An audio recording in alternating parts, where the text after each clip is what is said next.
They're queuing up here. It's another one for Paul. It goes without saying that Celtic's 2-0 loss at home to Rangers yesterday was a very disappointing result. I see one of the big talking points coming out of the game is regarding the future of Neil Lennon as Celtic manager. I don't think there's any doubt that Lennon will remain as manager until the end of the season. I do think the long-term plan has been for Lennon to come back and seal the 10 and then be replaced by John Kennedy. I doubt that's something we'll go through with if we fail to win the league this season, but I do think that's been part of a long-term plan. Around 20 years though of Celtic Rangers memories I have pretty much now, I would say that yesterday may well be the worst Celtic performance I can remember. I know that under Gordon Strachan we lost 3-0 at Ibrox once, and when Kenny Dalglish was caretaker manager we lost 4-0 at Ibrox. But certainly the worst performance at home from Celtic yesterday. I mean, not having a shot on target at any point in 90 minutes is unbelievable to think about. I remember back in 2011 we were playing Rangers at home in a Scottish Cup replay and won 1-0 with a Mark Wilson goal. In that game, they didn't have a single shot until the 90th minute, but even then, their only shot of the game was on target. So trying to find some positives from yesterday then. It's always good that Alfredo Morelos hasn't scored against Celtic, so that's 14 games he's now gone without a goal. As well, I have to say, I think Diego Lexalt actually had a pretty good debut, and Stephen Welsh came in and I thought he did okay as well. I wouldn't go overboard with the praise for Welsh. I think maybe because he's came through the youth team, people were prepared to cut him a lot of slack and maybe praise him a bit more. I thought he had an acceptable performance and came in and did well. Wouldn't have done enough, I would say, to make me think he should be a first team regular or anything, but he is another option now at the back. So going through the starting 11 then, Barkas in nets. He's faced some criticism, if you remember, for one of the goals conceded against Ferencváros. And for the first goal yesterday from Connor Goldson, I know you could say Shane Duffy was actually playing Goldson onside, but you would have liked to have seen Barkas be stronger for that goal. He looked a bit weak there. I think overall we had a great summer transfer window, but the one big disappointing thing for me was not being able to get Fraser Foster to come back. Fraser Foster created that fear factor, I think, in the Rangers players' minds. I think they saw Foster in nets. It would give Celtic a big psychological advantage. I don't think we have that with Barkas. I'm not writing Barkas off at all or saying that I think he's a dud so far, but he hasn't shown me anything to make me think he's on the same level as Fraser Foster.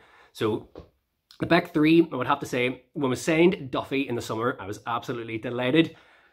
Yesterday was his worst performance yet for Celtic. I've been at Solitude around the corner for Cliftonville games, and I've seen better distribution from the Cliftonville centre-backs than Shane Duffy yesterday.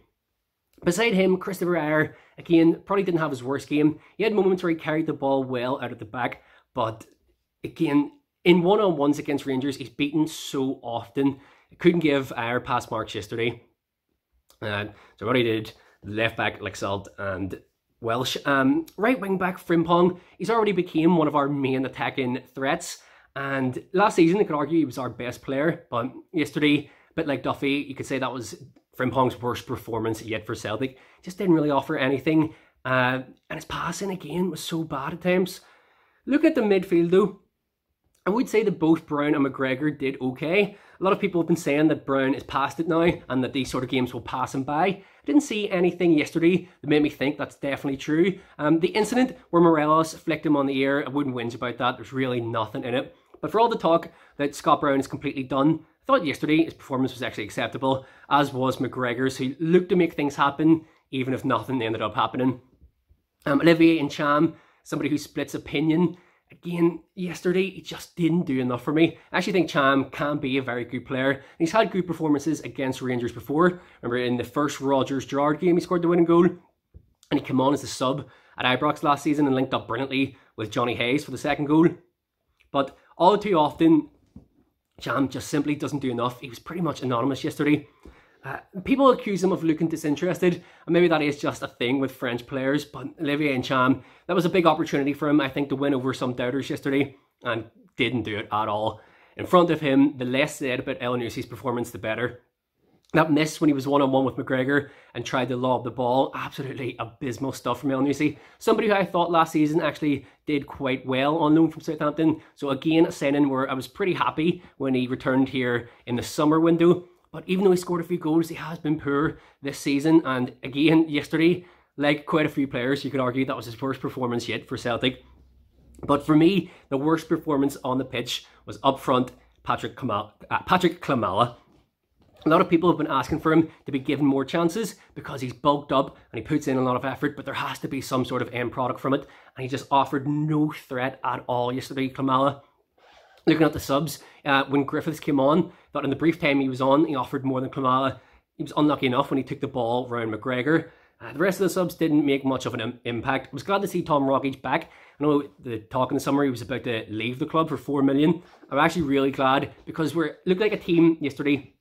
If you remember, when Neil Lennon took over from Brendan Rodgers, he said he wanted to improve the style of play because that became a bit boring and repetitive towards the end of Rodgers' time. But yesterday, that couldn't have been less inventive, more boring, side to side, no imagination from Celtic. I think Tom Rogic is somebody going forward who does actually offer that. He may be the only Moravcik Nakamura type player that we have at the minute where he can change the game with a moment.